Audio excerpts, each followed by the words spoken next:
Saya kasih rahasia besarnya. Sepanjang Anda betul-betul ikhtiar dilakukan karena Allah, maka perhatikan baik-baik. Kadang-kadang Allah seakan menunda apa yang menjadi hak Anda, bukan ingin menunda dan membiarkan Anda tidak mendapatkan sesuatu, tapi ingin memberikan semua nikmat secara sempurna. Karena di atas itu ada nikmat pahala, ada nikmat doa, ada nikmat istighfar, ada nikmat usaha, dan nikmat hasil yang tiada terputus. Tidak terputus. Lihat sini. Kalau antum sehari berusaha nggak dapat apa-apa, memang mohon maaf hasilnya belum dapat diraih, belum dilihat tuh. Tapi bukankah pada saat itu doa antum akan bertambah? Bukankah malamnya salatnya nambah? Tahajud?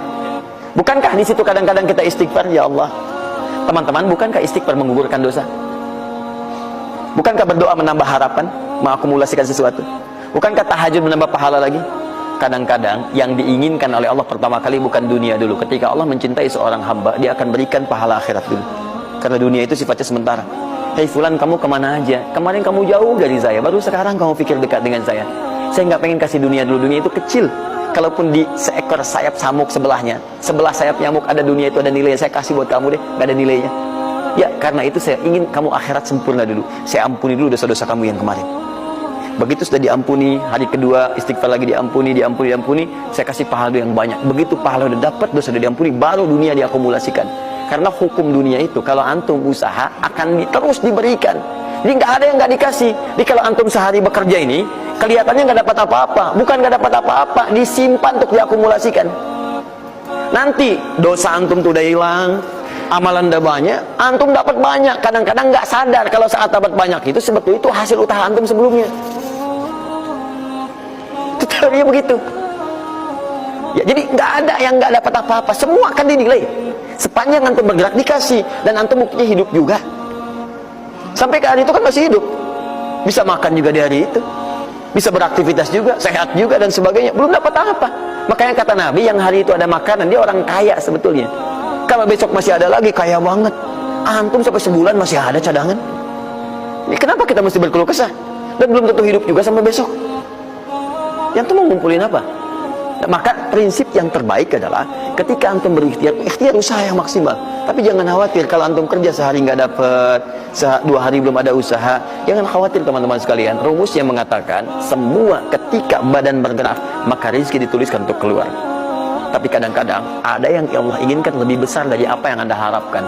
Apa yang Allah harapkan, ikutkan ke situ, maka Anda akan mendapatkan akumulasi bagiannya. Itu yang dilakukan oleh Sayyidah Hajar.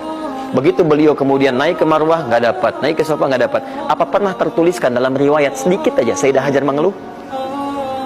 Tunjukkan kepada saya kitab mana yang pernah menunjukkan riwayat ketika bolak-balik itu kemudian Sayyidah Hajar berkata, ya Allah, saya kan istri Nabi, saya kesini memenuhi perintahmu, ya Allah, ini udah capek, kenapa belum turun juga? Pernah nggak? Kedua, ketiga, keempat, kelima, sampai ke yang ketujuh. Begitu sampai di Marwah, baru kemudian diakumulasikanlah itu. Apa yang terjadi? Ibunya yang usaha bolak-balik, akhirnya keluar dari mana? Anaknya, kakinya kemudian menghentak lagi, tiba-tiba keluar air dari situ. Pertanyaan saya, ibu yang lebih tahu di belakang, kan kalau anak itu sedang haus, pasti tangan kakinya bergerak kan? Kenapa saat pertama disimpan bergerak, airnya keluar? Sudah 7 kali bolak-balik, baru air keluar.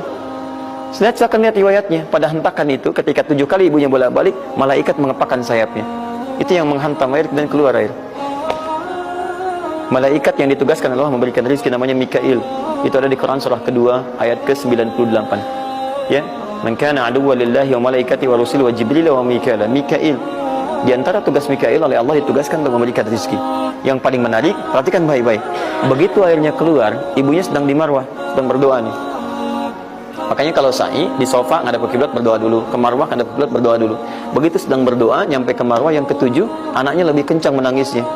Ibunya mendengar suara nggak biasa, dikejar ke sini. Begitu kejar ada air. Apa kata ibunya? Lihat kalimatnya.